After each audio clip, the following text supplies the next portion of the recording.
네, 봉합이냐 2차전으로의 확전이냐. 여기 계신 분들은 어떻게 평가하시는지 모르겠습니다.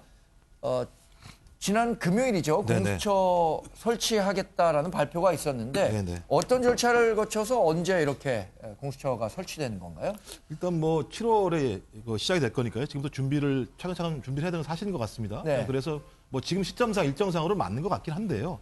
이제 문제는 뭐냐면 지금 상황에서 이제 코로나 신종 바이러스 문제도 분명히 있고요. 이런 상황에 네. 이거 갖다가 예를 들면 특화시켜서 기사화되게 되는 것이 의미가 있을 것이라는 생각이 들고요. 네. 핵심은 이제 많은 분들 국민들이 문재인 정부 이제는 좀 정치개혁 계속 얘기했으니까 좀 민생 문제를 다뤄라라고 하는 부분들로 좀 여론이 좀 움직이고 있는 상황임에도 불구하고 여전히 국민 안전 문제보다는 정치개혁이라는 문제가 좀 불거져 나오는 측면과 관련해서 좀 상당히 국민들이 좀 일정한 좀 피로감을 느낀다는 생각이 들고요. 네. 전 이제 핵심적으로 그런 거죠. 말씀하신 대로 공수처법이 통과됐죠. 그다음에 검경 수사권 조정 법안도 통과가 됐습니다. 그다음에 검찰 스스로도 셀프 개혁을 할 수 있는 안들을 다 내놨고요. 네. 법무부는 지금 상당히 압력을 가하고 있는 상황이죠. 저는 지금 있는 방안대로만 가면 된다고 전 생각하는 거예요. 근데 여기다가 다시 다그친다라고 얘기하는 건 지금 상황에서 뭐 그것이 맞는 말인가라는 생각이 좀 분명히 드는 거고요. 계속 이렇게 얘기한다면 무슨 생각이 드냐면 국민들이 이거 소위 검찰 개혁이라고 하는 가치보다는 오히려 살아있는 권력 수사에 대해서 방해하는 거 아니야? 이렇게 여론이 옮겨갈 수 있습니다. 저는 그렇지만 톤다운할 필요가 분명히 있을 것 같고요. 네. 또 하나는 남은 과제는 뭐냐면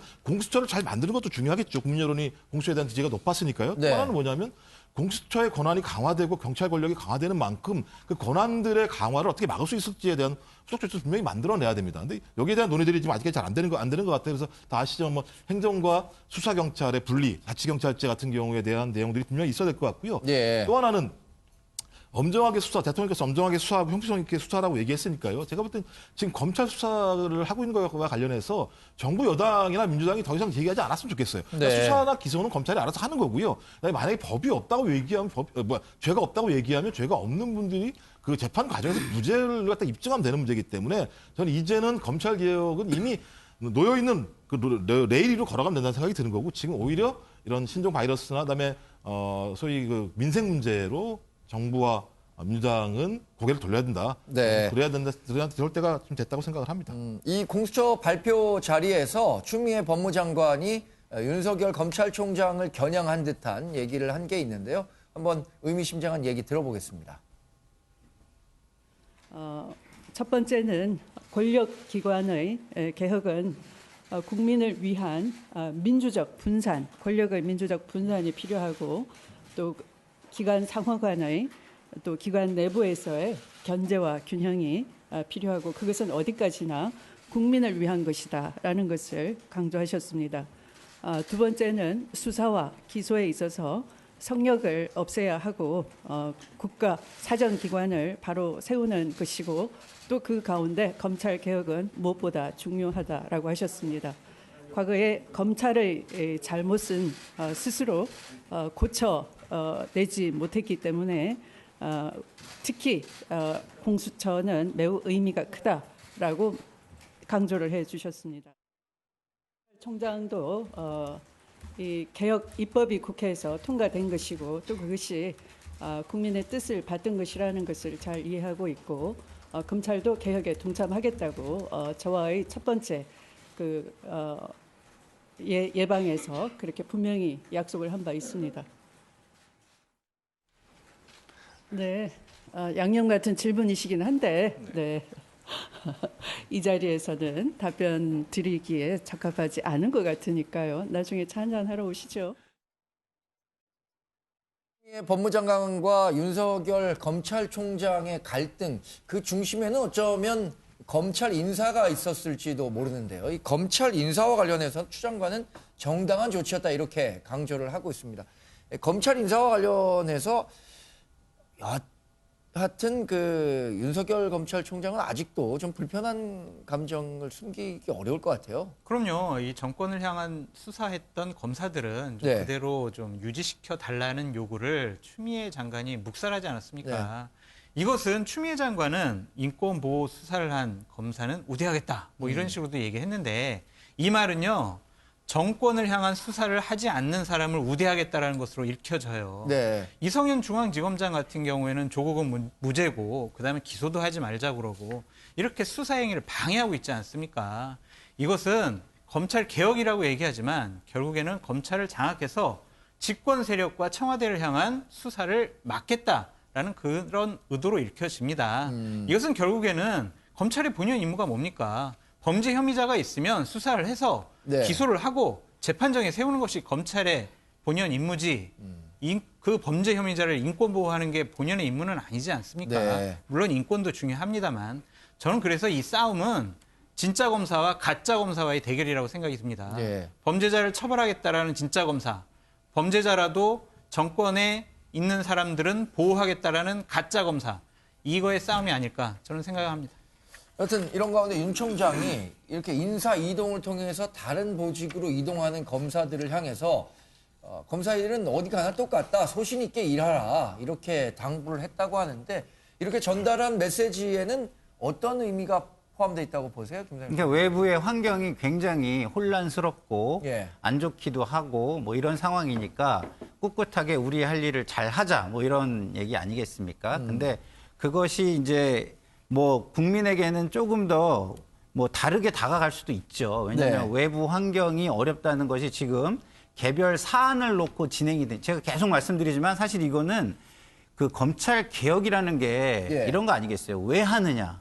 무엇을 하려고 하느냐? 그걸 하면은 국민에게 어떤 이익이 있느냐? 예. 그리고 또 어떻게 하려고 하느냐? 이런 것들이 되게 중요하는데 제가 볼 때는 왜 하냐? 국민 이익을 위해서 하는 거예요. 네. 그러면은 거기에서 뭘 할 거냐? 뭘 하면 어떤 식으로 국민에게 이익이 있느냐? 이걸 설명할 의무가 있는 것이고요. 세 번째로는 어떻게 할 것이냐? 제도를 통해서 하는 거예요. 예. 개별 사안, 개별 검사들을 일일이 하나하나 그 가르치거나 통제하거나 이런 방식으로 해서 개혁, 검찰 개혁은 저는 할 수 없다고 보고요. 네. 아까 장 소장께서 잘 말씀을 해주셨지만 기관 내의 견제와 균형, 그다음에 인권 보호 이 두 가지를 말씀하셨는데 아니 기관이 하나의 목적을 가지고 그것을 하는 건데 과도한 거는 자기 스스로 절제를 해야 되겠지만 이거의 그 균형과 견제는요 외부의 기관을 통해서 하는 겁니다. 그러니까 외부의 기관이 법무부가 됐든 감사원이 됐든 어디가 예. 됐든 아니면 뭐 그 공수처가 됐든 이런 외부 기관을 통해서 하는 거지 그 내에서 인권 보호를 잘하면은 승진의 이익을 주겠다. 네. 이 얘기는 검사들이 들으면 어떻게 볼까요? 그리고 인권 보호를 잘하는 기준이 지금 제도로 있습니까? 네. 이런 부분이 국민에게는 다소 너무 자의적이고 그다음에 개별적인 거를 가지고 이야기한다라는 느낌을 줄 수도 있어서 이런 게 이제 제도의 문제냐 운영의 문제냐 여기에 가면 또 더 복잡하게 그렇죠. 운영의 문제죠. 어떻게 네. 보면 지금 하시는 말씀은 제도는 공수처법까지 그 완결 그리고 검경수사권 조정을 하는 법까지 완결이 지금 되어 있는 거고요. 예. 그거를 시행령과 시행규칙에서 잘 담아서 어떻게 제도로 만들 것이냐 하면 되는 거지. 그걸 가지고 지금 그 하나하나의 사안을 그 대입시켜서 이야기를 한다? 그러면은 이거는 오히려 기존에 만든 제도가 왜곡될 수도 있는 어떤 위험성을 안고 있는 거예요. 그러니까 운영의 부분은 검찰청법을 통해 가지고 지금 운영을 하고 있으니까 위임을 네. 잘 해주고 거기에 뭐 그 굉장히 그 악 조항이 있다면 그 악 조항을 어떻게 바꿀 것인가를 얘기하고 그것이 국민에겐 어떤 영향을 주는지 구체적으로 설명하는 그런 네. 것이 필요하겠다. 저는 이렇게 봅니다. 최소영 평론가께서는 지금 추미애 장관은 어떤 식으로든 윤석열 검찰총장에게 유화적인 메시지를 던진 것 같아요. 우리 뭐 사이가 괜찮고 윤석열 총장도 검찰 개혁에 동참하겠다라는 뜻을 대외적으로 또 이렇게 다시 한번 메시지를 전달한 걸 봐서 네. 지금 벌어지는 일들에 대해서 이제 이 정도로 봉합하고 다시 새로운 길을 한번 모색해보자는 메시지로 읽히거든요. 네, 그렇지 받아들여질 수 있죠. 그러니까 법무부의 수장과 검찰의 수장이 저렇게 그냥 굉장한 갈등 관계를 보여왔잖아요. 이제 네. 그런 점에서 이제 아마 이렇게 유화적인 메시지를 던지는 것 같은데, 그러나 저는 사실 이제 이번에 그 발표를 하면서 예. 저는 문 대통령의 말씀을 인용할 때 이렇게 하더라고요. 수사 기소의 부분에 있어서는 성역이 있어서는 안 된다 하는데 네네. 저는 이게 잘못됐다고 봅니다. 수사 기소에 있어서 성역이 있어서 되는 게 아니라 수사 기소의 대상에 있어서 성역이 없어야죠. 네. 검찰의 본부는 수사 기소를 무작위적으로 하는 것도 그건 아닙니다만은 그보다 더 중요한 것은 어떤 대상에 국한하거나 어떤 대상을 피하거나 어떤 대상을 봐주거나 하면 안 되는 거죠. 네. 그게 검찰의 정말 그 정의의 영역인데 그런 점에 대해서 대통령 말씀 인용하면서 했다는 거는 저는 유화적인 메시지도 던지지만 예. 너희들은 끝까지 개혁의 대상이기도 하다라는 예, 어떤 예. 그런 이중적인 메시지를 보냈다고 저는 생각을 해요. 그런 점에서 추미애 장관이 저 말이 설득력을 가지려면은 내 검찰 개혁에 대한 충분한 이해를 했다면 아까 김상현 평론가 얘기한 대로 맡겨야죠. 검찰이 맡겨야죠. 근데 네. 자꾸 거기서 이제 유화적인 메시지를 보내면서도 압박을 하는 듯한 이런 태도는 저는 이게 결국 부모랑이 돼서 나중에 부담으로 돌아올 것이다. 저는 그렇게 예측하고 싶습니다. 저는 네. 저 예. 부분은 그 추미애 장관의 유화적인 제스처가 아니라고 봐요. 저거는 경고예요, 경고. 당신들이 당신들이 권력을 향한 수사를 절제하고 자제하면 네. 내 당신들 봐줄게. 이런 말이지. 자, 당신들, 자 이제 검찰 개혁 동참하자. 이것은 아니고요.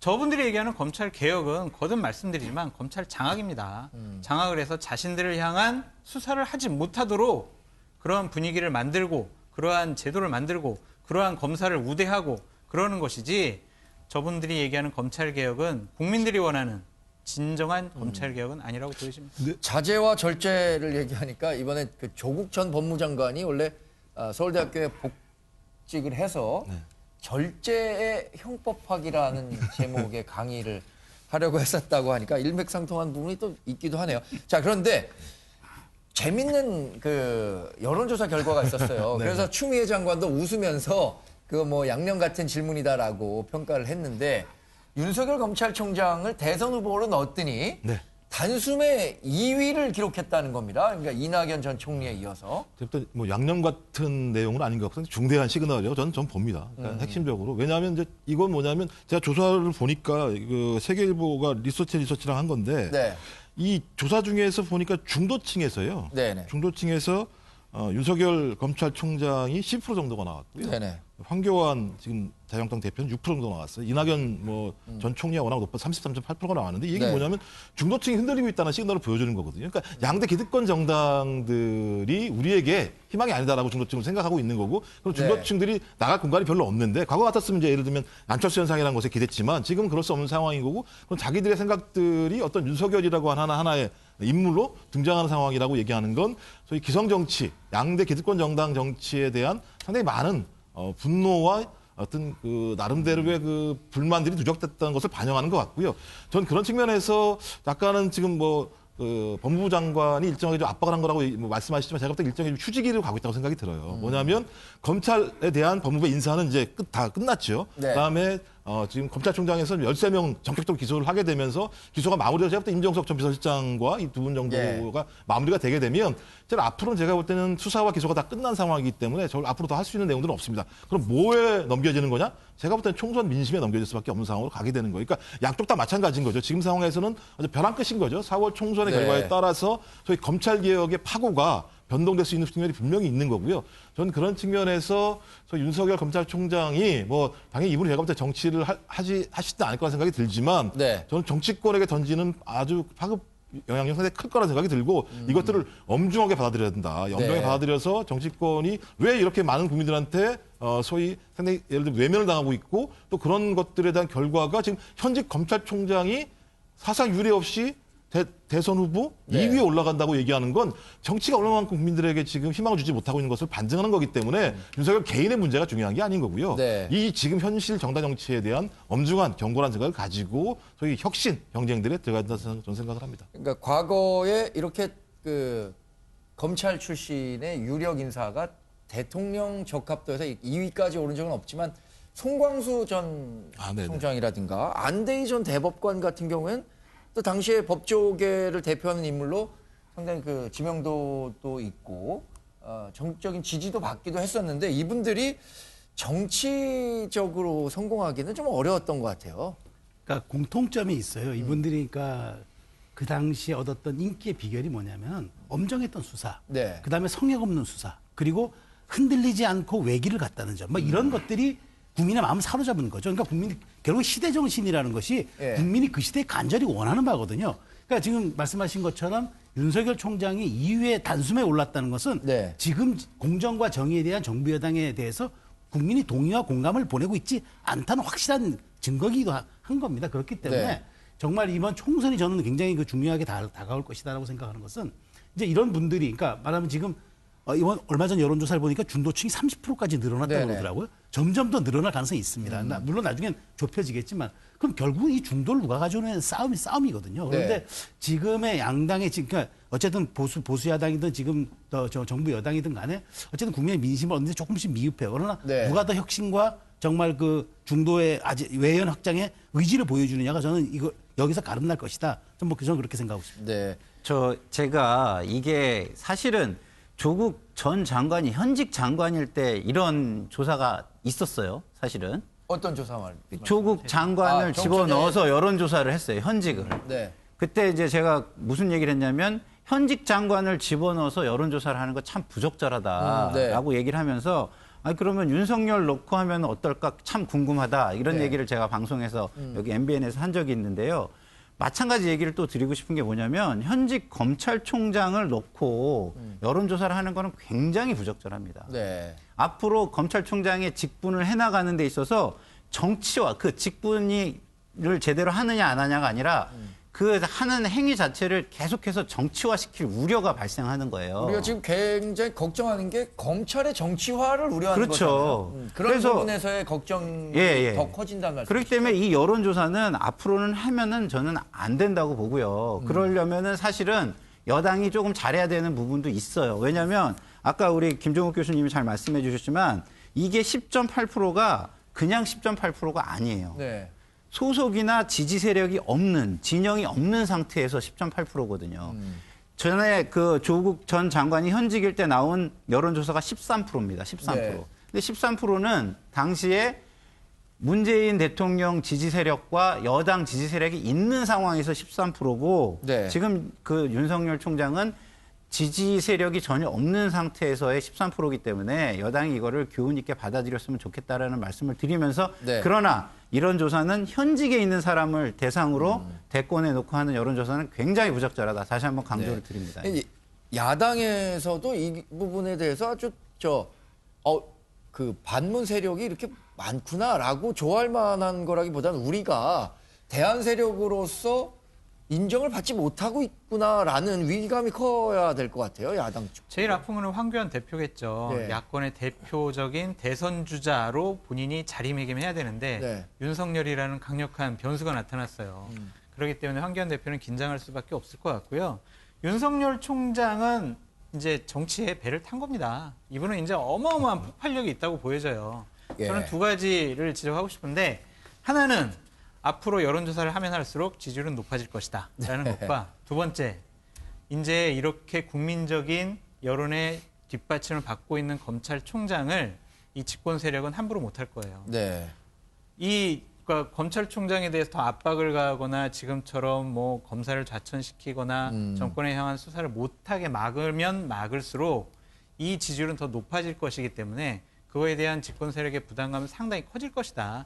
그래서 함부로 더 이상은 윤석열 총장에 대해서 건들지 못할 것 같다라는 생각이 듭니다. 아니, 왜냐하면 이 여론조사와 관련해서 김상현 평론가가 네. 얘기한 것처럼 윤석열 검찰총장을 대권 후보군에 놓고 여론조사를 돌려본다면 결과가 어떻게 나올 것이냐라는 궁금증은 네. 뭐 모든 언론사들이 그렇죠. 갖고 있었음에도 불구하고 쉽사리 넣고 평가하지는 않았었거든요. 그런데 처음 나온 결과였기 때문에 더욱더 관심이 가는 거고.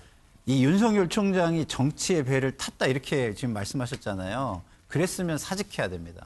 정치의 배를 탔으면 그 자리에 계시면 안 되는 거예요. 그리고 자기는 타고 야당은 있다고 생각하지 않는데. 않죠. 그러니까 야당이 자꾸 그 배에 태우려고 하면 저는 안 된다고 생각합니다. 다시 한번 좀 강조를 드리고 싶은데 검찰총장으로서 그 임무를 다 하는 거를 우리가 지켜봐주고 응원할 수는 있지만 정치 쪽으로 끌어들이면 정치가 모든 분야를 다 오염시키고 있는 거예요. 마치 신종 코로나 바이러스처럼. 네. 지금 각 분야에 선생님과 원로가 있어야 되는데 예. 선생님과 원로가 없게 전부 다 쓸어다 정치로 끌어들이려고 하면서 예. 모든 분야를 전부 다 정치로 지금 오염을 시키잖아요. 감염을 시키잖아요. 네. 이거 굉장히 안 좋은 겁니다. 그냥 그래서 놔둡시다. 이게 놔둡시다. 전임 검찰총장이 이런 얘기를 했죠. 이 윗옷을 벗어서 흔들면서 이 옷이 흔들리는데 옷을 흔들리는 게 누굽니까? 이런 얘기를 했었단 말이에요. 그러니까 정치의 검찰화, 검찰의 정치화를 만드는 사람들이 누구냐 이런 부분들에 대해서 강력하게 한번 성토를 한 적이 있는데 지금 얘기하신 것처럼 윤석열 검찰총장이 정치에 배를 탔는지 안 탔는지는 사실 잘 모르겠습니다만 자꾸만 그 윤석열 검찰총장에 대해서 이런 얘기가 오고 가는 현실에 대해서 기성 정치권들은 좀 반성을 할 필요도 있을 것 같다는 반성해야죠. 생각이 우리 김상일 평론가께서 말씀하신 거 정말 원론적으로 옳고 좋은 말이에요. 그래야 돼요. 하지만 현실적으로도 저는 맞죠. 하지만 이 분을 이끌어낸 것이 집권 여당이 이끌어낸 것도 아니고 야당이 이끌어낸 것도 아니지 않습니까? 민심이라는 국민 여론이 이 사람을 대권 주자의 두 자리 숫자로 나타냈거든요.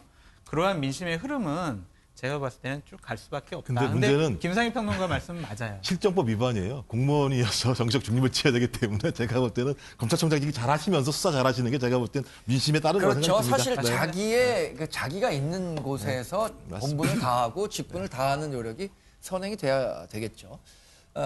이런 가운데 총선 시기에는 아주 바쁘게 돌아가고 있습니다. 특히 이 문재인 정부 심판론을 기치로 통합 공감대를 확인한 보수 세력의 통합 물밑 작업이 한창인데요.